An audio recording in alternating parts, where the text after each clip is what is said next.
So hello guys, कैसे हैं आप सभी दोस्तों। आज सुबह ही हम लोगों ने फिल इन द ब्लैंक्स पर आपके लिए एक वीडियो अपलोड किया कि किस तरह से फिल इन द ब्लैंक्स को हमें सोल्व करना है एग्जाम में। और मैं फिल इन द ब्लैंक्स का ये नेक्स्ट वीडियो आपके लिए लेकर के आया हूँ। क्या हमारी सोच रहनी चाहिए फिल इन द ब्लैंक्स के प्रति, क्या पॉइंट ऑफ व्यू हमारे दिमाग में चलना चाहिए और हमें किस तरह से ऑप्शंस पे वर्क करना है बच्चों। मतलब वाई और वाई नॉट वाला फंडा क्या था, उस पर मैं वर्क करना चाहता हूँ आपके साथ में। तो ये फिल इन द ब्लैंक्स का एक क्वेश्चन मैंने आपके लिए लिया है, एग्जाम में आया हुआ है। ये क्वेश्चन आपका एग्जाम में आया हुआ है बच्चों, सीजीएल टीयर 1 2011 का। ये मैंने किरण इंग्लिश 16,000 बुक से लिया है। पहला ही question fill in the blanks का बुक से आप जाकर चेक कर सकते हैं। हमें बात करनी है इस क्वेश्चन के आंसर पर कि क्या इसका आंसर होगा। बच्चों देखते जाए ध्यान से। कह रहा है कि the building is not safe and must be. बच्चों मस्ट हमारा मॉडल वर्ब है। यहाँ पर जब आप लोग फिल इन द ब्लैंक्स भर रहे हो, ध्यान देना यहाँ पे, जब आप लोग फिल इन द ब्लैंक्स को यहाँ पर भरने वाले हो तो यहाँ पर एक नहीं दो चीजें काम करेंगी आपकी, पिछले वाला वर्ड भी और अगले वाला वर्ड भी। ये दोनों चीजें काम करेंगी बच्चों आपकी। ऐसा नहीं कि केवल एक वर्ड से काम होगा। पिछले वाला वर्ड भी अपना रोल प्ले कर रहा है, अगले वाला वर्ड भी अपना आपका रोल प्ले कर रहा है। मैं जैसे कि मैं यहाँ पर मुझे पता है कि इन्होंने चार वर्ड पुल पुल पुल पुल दे दिए, तो मैं यहाँ पर पुल लगा के देखूंगा। पहले तो पुल से बनता पुल डाउन, इसका मतलब होता है बच्चों डहा देना, डहा देना। तो मुझे ये तो कंफर्म है कि यहाँ पर पुल डाउन ठीक है, मतलब ये मीनिंग इन्होंने गलत नहीं दिया है। तो पुल डाउन एक फ्रेजल वर्ब है जिसका मतलब होता है बच्चों डहा देना, उसको तोड़ देना, गिरा देना, ये सब मीनिंग होता है बच्चों पुल डाउन के। तो बच्चों मीनिंग तो यहाँ पे क्लियर हो गया। अब ये वाला रोल क्या प्ले कर रहा है बैठ करके यहाँ पे, इसने क्या काम करा बच्चों।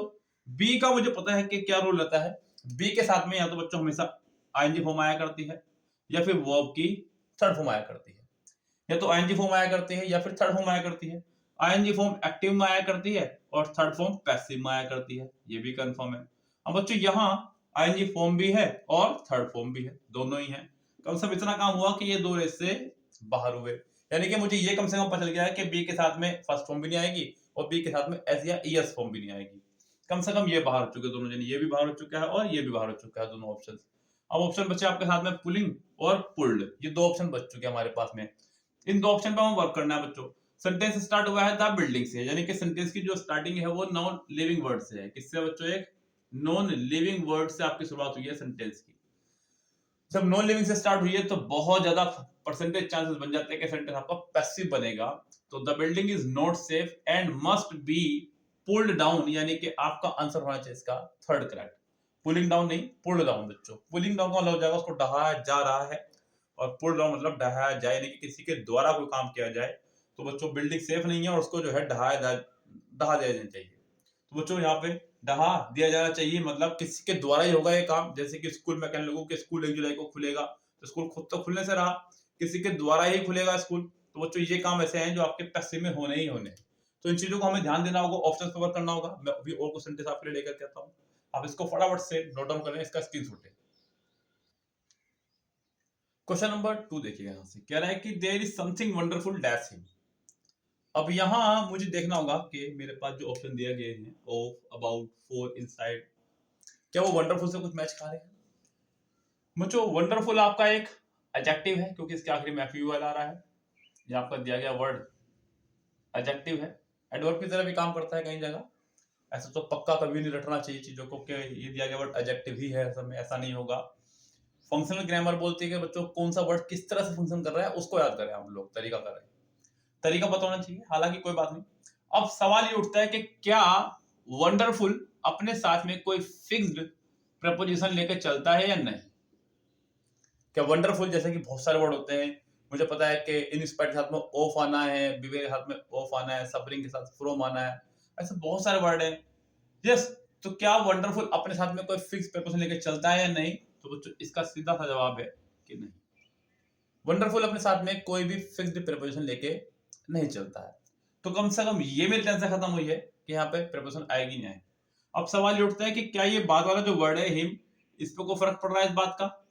बच्चों देखिए ये जो आपका हिम है ये तो एक ऑब्जेक्ट है ही, और हमने प्रोनाउन के अंदर आपको एक रूल पढ़ाया था कि प्रीपोजिशन, वर्ब और लेट के बाद अगर कभी भी प्रोनाउन लगाना पड़े तो वो ऑब्जेक्टिव केस में आएगा। तो यहाँ पर ये ऑब्जेक्ट ही है। अब यहाँ सिर्फ मीनिंग को देखते हुए, सिर्फ और सिर्फ मीनिंग को देखते हुए, जैसे कि ऑफ का हिंदी मीनिंग होता है बच्चों का, की, के, कारण बताने के लिए लगता है। अबाउट यानी के बारे में या लगभग।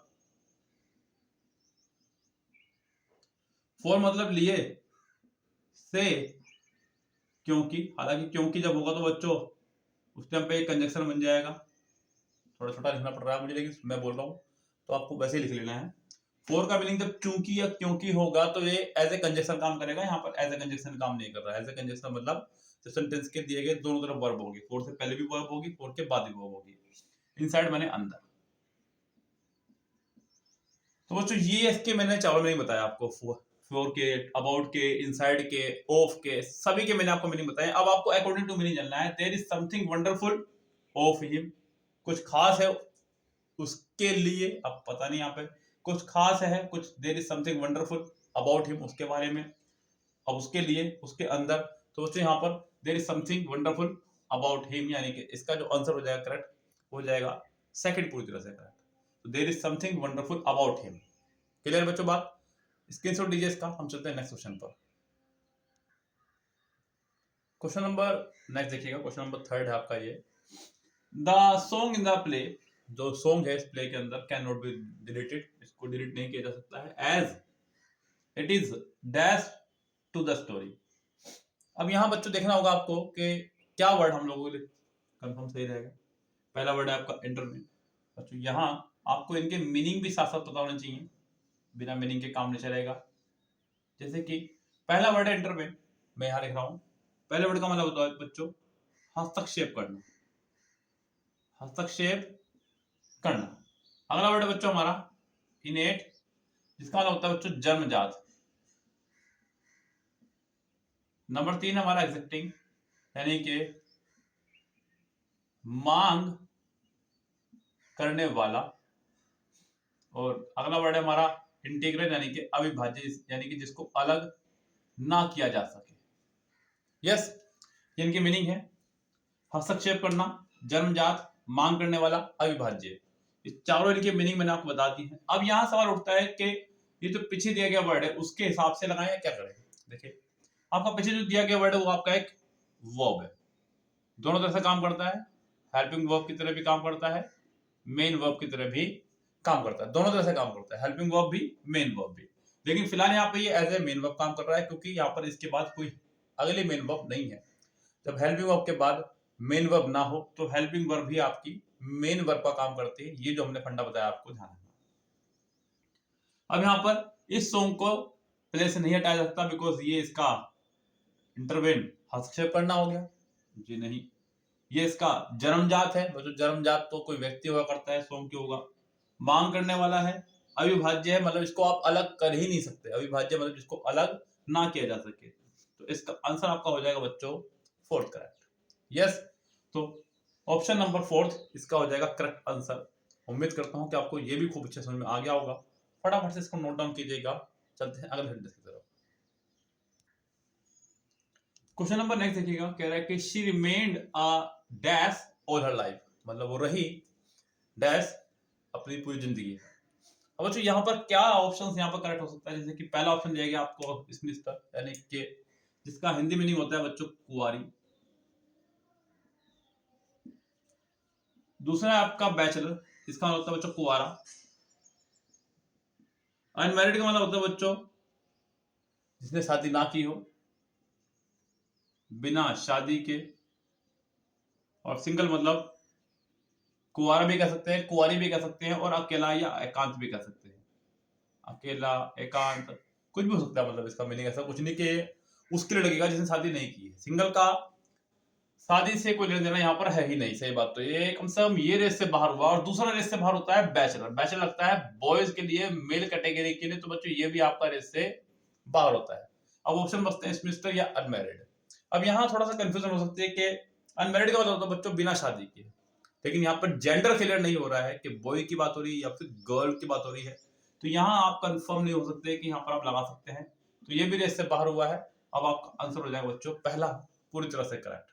Semester, she remain a semester all her life, तो बच्चों वो जिंदगी भर कुंवारी रही।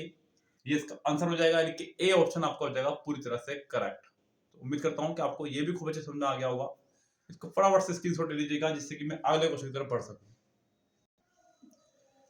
सो guys, fill in the blanks का ये ऑप्शंस वाला मेथड मैंने आपको कराया आज की वीडियो में। थोड़ा सा कम मैंने आपको पढ़ाया, अभी बिल्कुल शुरुआत से लेकर चला हूँ।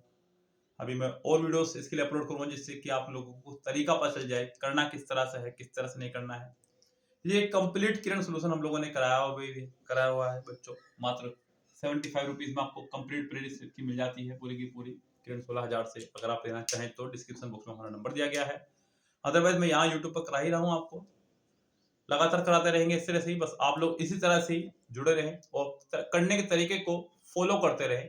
ऐसा नहीं कि केवल मैं करा रहा हूँ और आप लोग इसको देख रहे हैं, इसको फॉलो भी करते रहे तरीके को। ओके दोस्तों, तो फिलहाल चलते हैं। वीडियो को अभी फिलहाल खत्म करने का कारण ये भी है क्योंकि जो बैटरी है हमारे यहाँ पे कैमरे की, उसकी बैटरी से 3% रह गई है, तो वीडियो आगे रिकॉर्ड नहीं हो पाएगा, इसलिए मुझे वीडियो